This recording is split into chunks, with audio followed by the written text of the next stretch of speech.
makeup look and share some of my favorite tips and tricks. I've already prepped the lid with a little bit of eyeshadow primer, but you can use foundation, concealer, whatever works for you. I've also left my lid slightly tacky. This will grab hold of the eyeshadow, but for beginners, I would recommend setting with a little bit of powder. This will give you an easier blend. I often get asked about the parts of the eye, and probably the main part that you need to be aware of is the crease area. This is basically where the lid creases into the eye shape, but it often refers to anything above this, but below the brow bone.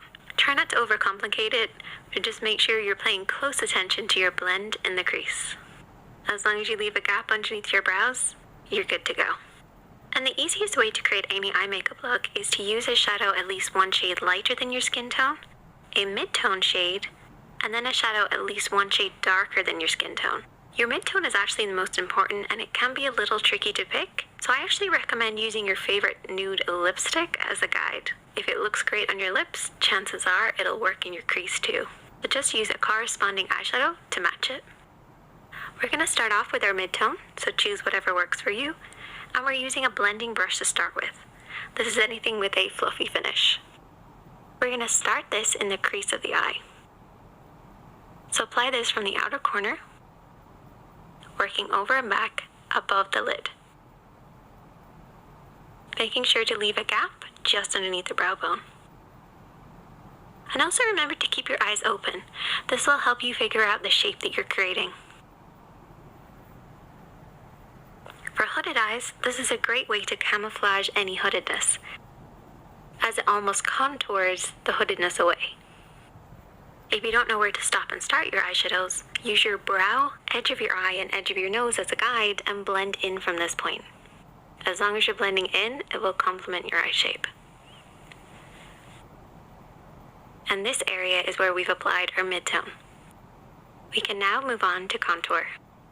Your contour shade is at least one shade darker than your skin tone, but can be anywhere up to a black shade.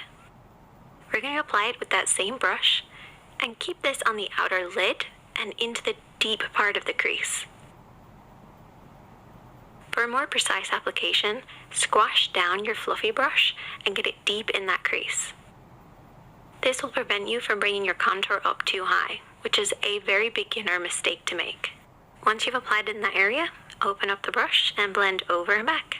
Remember to keep your brush high on the face. This will make sure that your contour doesn't blend too high, and it'll keep it nice and low and deep in that crease. The higher the hand, the lower the blend. And as you can see, your contour ends up within the area that you've mid-toned. Your mid-tone is always the highest, so make sure to keep that contour nice and low. Now we're going to take a flat brush. This is anything with a smooth, flat line. And we're going to use this to apply our highlighter shade, which is about one shade lighter than your skin tone. You're going to apply this on the inner corner of the lid, focusing really close to that inner edge, and then blending across the lid. I like to do a sweeping down motion across the lid, while the other eyeshadows have been blending up and over. This will give you a cleaner finish. You can also then take something with a little bit of shimmer and just pat this over the top of the lighter matte shade. And there you go. That is the finished look. Super easy basic eye makeup look that you can then adapt to work for you.